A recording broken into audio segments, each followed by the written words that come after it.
y el latino de decorum poseen un núcleo común.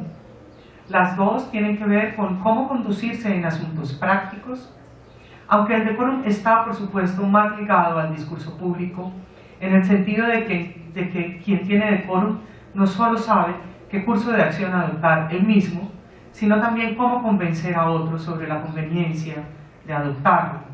Sin embargo, también es posible considerar a la frónesis, en tanto virtud de la deliberación moral, como una especie de puesta en escena consigo mismo o en el ámbito privado del decoro.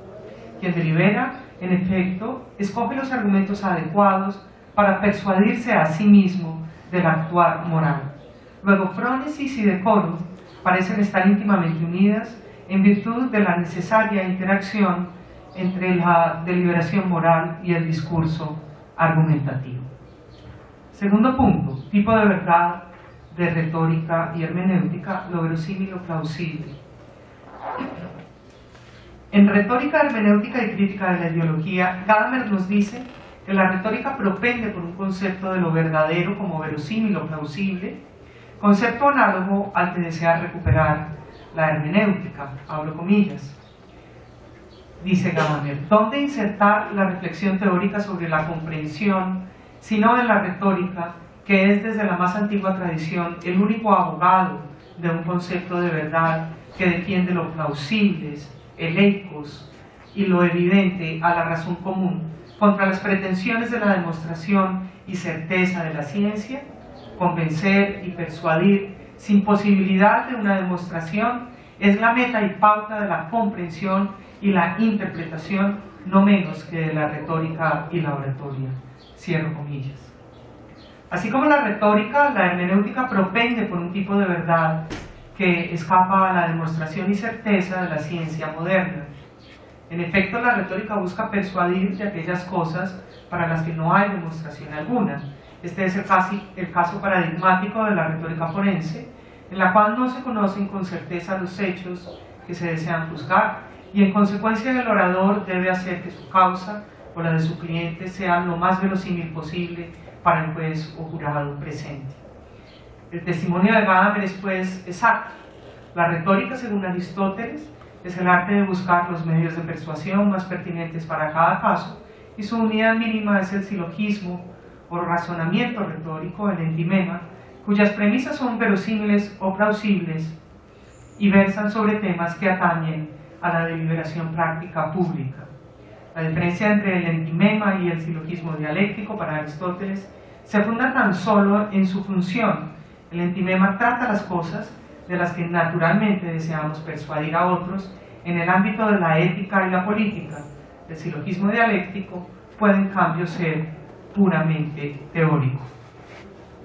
Aristóteles ha unado pues los ámbitos de la deliberación práctica y de la retórica. En otras palabras, la retórica busca siempre algo más que la dialéctica. No solo mostrar lo que es plausible que ocurra, sino también convencer sobre lo que es plausible que haya ocurrido o lo que es aconsejable que ocurra en el futuro. Así creo que es posible definir el entimema como la contrapartida práctica del silogismo dialéctico. Este último, aunque también versa sobre lo plausible, lo hace solo en el ámbito teórico o científico, mientras que la retórica se ocupa de lo plausible en el dominio de la racionalidad práctica o deliberativa de la ciudad. Ahora bien, ¿acaso la hermenéutica se ocupa también de la persuasión con fines prácticos? ¿O es la hermenéutica una tradición que, aunque no exige conocimiento demostrativo cierto, propende más bien por unos juicios objetivos o neutrales que no recomiendan para nada cursos de acción específicos? Si la hermenéutica no busca persuadir para la vida práctica, habría que equipararla más que a la retórica a la dialéctica. Este gesto, que seguramente complacería a Platón, está sin embargo lejos de las consideraciones aristotélicas que, como hemos visto, Gadamer comparte. Considero que el concepto gadameriano de interpretación como apertura al texto o como anticipación de la perfección de un texto que Gadamer defiende contra las pretensiones de objetividad del historicismo es muy afín a la idea de la persuasión Retórica. Veamos en el siguiente aparte cómo es posible esta cercanía conceptual. Tercer y último punto, tipo de interpretación, persuasión, fusión de horizontes y aplicación. Cuando Gadamer se refiere en Verdad y Método al problema de la historicidad de la comprensión, afirma que el intérprete de las ciencias humanas debe tomarse en serio o hacer valer el derecho de lo que el otro dice, esto es, de lo que la tradición transmite a través de sus textos. Gadamer critica aquí la posición de las ciencias históricas, en la cual el intérprete procura comprender el contenido de una tradición históricamente situada sin dejarse afectar por ella, es decir, conservando una especie de postura objetiva o neutral que le confiere a sus hipótesis un estatus científico incuestionable. Para Gadamer esta actitud es incorrecta.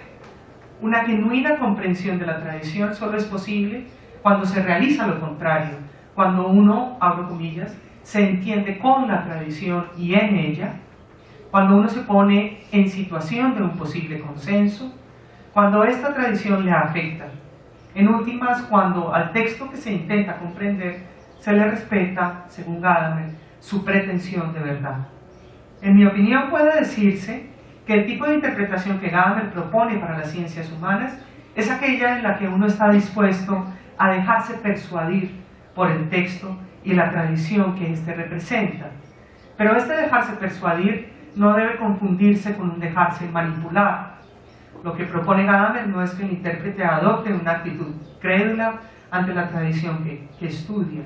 Más bien este dejarse persuadir constituye un acto de libertad, de renuncia al dogmatismo de los propios prejuicios, en especial de los prejuicios cientificistas, pues solo cuando uno no está constreñido por las reglas de una conciencia histórica que busca a toda costa la objetividad, solo entonces puede desplegarse la capacidad interpretativa en su totalidad. Conclusión.